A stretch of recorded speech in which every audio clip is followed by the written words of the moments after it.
apakah volumenya udah pada maksimal atau belum, kayak gitu. Sebenarnya kalau belum maksimal ada sebuah potensi yang masih kita bisa maksimalkan, betul nggak? Ya, bisa teman-teman keep dulu ya, sampai batas berapa sih maksimal. Oke, ini kayaknya udah nih gitu. Saya mau scale tim kita gitu. Ya.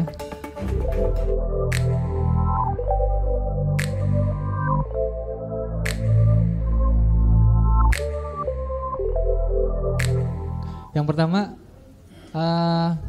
ada pepatah bilang berbaur tapi nggak melebur, kayak gitu ya. Artinya saya juga kadang ngelihat teman-teman kayak gitu ya di ranah bawah juga.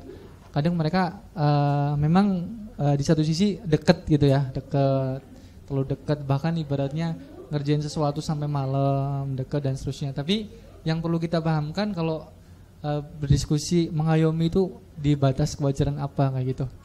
Nah kalau nanti kita udah belajar masalah performance dan seterusnya, bentuk dari mengayomi itu lebih kepada kita ngebantu, mendampingi mereka untuk mencapai target masing-masing, kayak gitu ya, target masing-masing. Ya kita nggak ibaratnya sepenuhnya jaga jarak, kita sombong, mentang-mentang kamu jadi supervisor, kamu lebih muda loh dari aku, misalkan kayak gitu. Jangan sampai ada hal-hal yang kayak gitu. Deket, oke, nggak apa-apa gitu kan.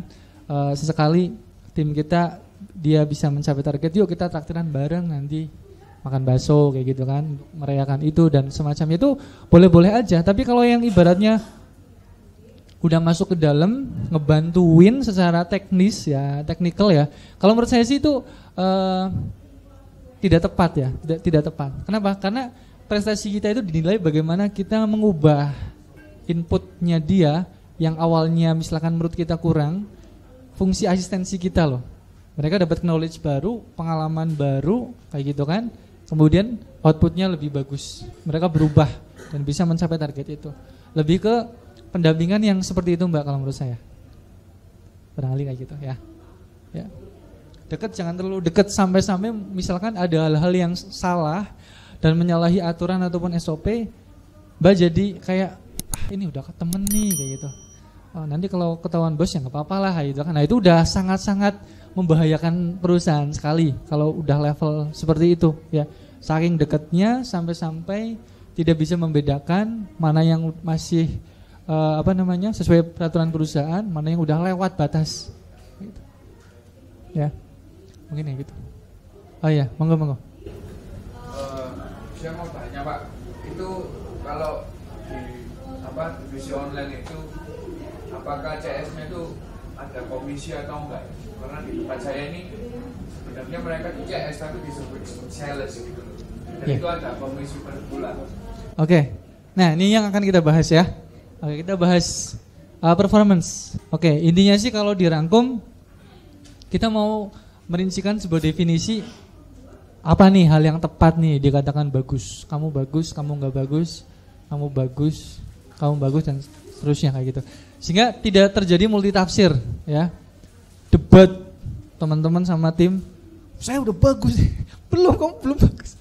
Jangan sampai seperti itu. Itu malu-maluin banget lah ya kalau kayak gitu ya. Kayak gitu. Artinya itu kita berbicara hal yang tidak nyata. Bagus enggak bagus itu kan enggak kelihatan, betul enggak? Makanya ada yang perlu dirubah dari data kualitatif menjadi kuantitatif ya. Data yang nggak bisa kita pegang menjadi kita bisa pegang, berupa angka-angka kayak gitu ya. Makanya kalau definisi bagus nggak bagus ya perlu kita nanti definisikan dalam sebuah angka-angka. Bahkan itu bisa menjawab pertanyaan tadi, insentif, tunjangan dan seterusnya. Bisa juga ada porsi pembobotan dari ini ya. Selain dari apa? Kan kalau kita belajar masalah human capital itu ada pembobotannya ya, kalau nggak salah itu 3P, people ya, performance ya, sama position. People itu maksudnya dia di tim kita itu sudah berapa lama mengabdinya kayak gitu. Performance dari ini ya, kalau position dia staff, supervisor, managerial dan semacamnya kayak gitu. Jadi itu yang aspek-aspek yang bisa kita jadikan untuk insentif mereka kayak gitu. Pertama, fokus ke yang jabatan itu dia bisa kontrol sepenuhnya ya. Contoh misalkan dari kita misalkan mecah marketing, jadi ada copywriternya, dia nyiapin konten, nyiapin landing page, dia yang bikinin all about kontennya ya, yang mana konten itu mau diolah tuh sama advertisernya ya, diiklanin di online ya dengan gayanya dia sendiri ya, untuk menciptakan sebuah leads yang customer service bisa konversikan lagi menjadi sebuah transaksi seperti itu. Nah di sini kita ada lihat cut offnya, pemisahan kegiatan-kegiatan itu, yang mana kita mungkin ya kurang tepat ketika membebankan output yang padahal itu kolaborasi semuanya, tapi dibebankan ke satu jabatan itu, kayak gitu ya. Misalkan advertiser dikasih bobot kamu bulan ini harus sekian penjualan, udah mati gitu.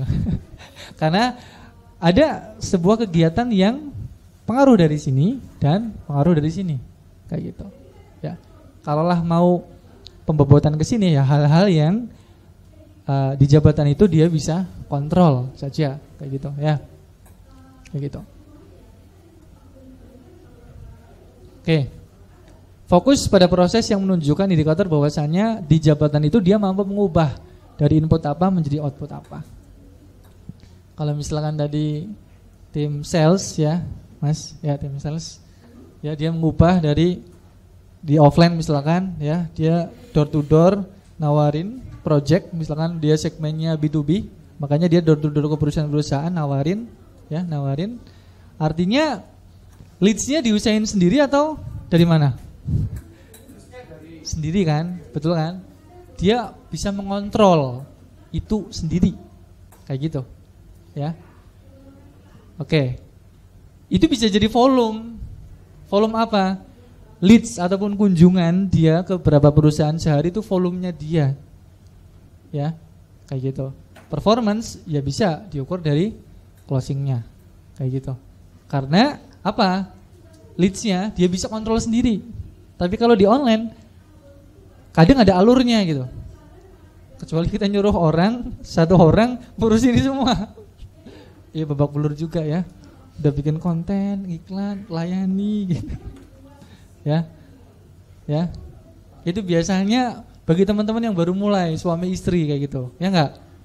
Suami iklanin, istrinya ngelayanin kayak gitu kan, packing bareng-bareng kayak gitu. Biasanya perjalanannya kayak gitu kok, teman-teman yang masih pemula, masih baru mengawali biasanya kayak gitu, membangun timnya, tim suami istri gitu ya. Nah, jadi fokus ke sini, mengkonversikan antara input sama output. Artinya kalau udah ada input tapi nggak ada output, ya berarti salah di kegiatan yang dibebankan di situ. Udah ada leads, zong gitu, ya. Tapi ada variabelnya juga. Apakah serta-merta ibaratnya kalau udah ada leads, zong, salah itu semua? Kira-kira gimana? Kalau leads itu sudah sesuai prosedurnya apa contohnya misalkan di tim teman-teman prosedurnya berkualitas. Nah, berkualitas definisinya apa gitu kan? Tidak lagi bertanya-tanya tentang harga produk dan seterusnya. Maksudnya minim, bukan tidak ya. Minim dari jumlah leads itu yang bertanya-tanya tentang harga produk dan seterusnya. Misal ya, minim bertanya-tanya tentang ini. Nah, nanti itu bisa ngerem hal yang bisa kontrol oleh tim sales.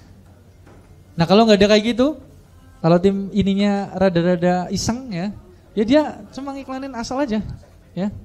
Leads yang masuk, leads yang masih butuh sekolah gitu. Leads yang masih butuh sekolah, belum hatam terhadap produknya, kayak gitu ya. Artinya misalkan kalau kita berbicara customer journey itu kan ada yang sederhana ya, misalkan ada konten terus diiklanin aja gitu ya.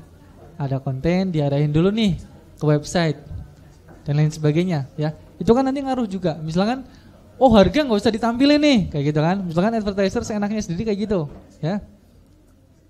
Nah, tidak sepenuhnya juga dari jumlah leads itu. Tapi definisi itu perlu konkretkan ya, leads yang berkualitas. Nah, berkualitas itu seperti apa? Seperti tadi yang misalkan kita diskusikan, minim orang bertanya-tanya tentang harga. Itu untuk ibaratnya mencegah tim advertisingnya dipastikan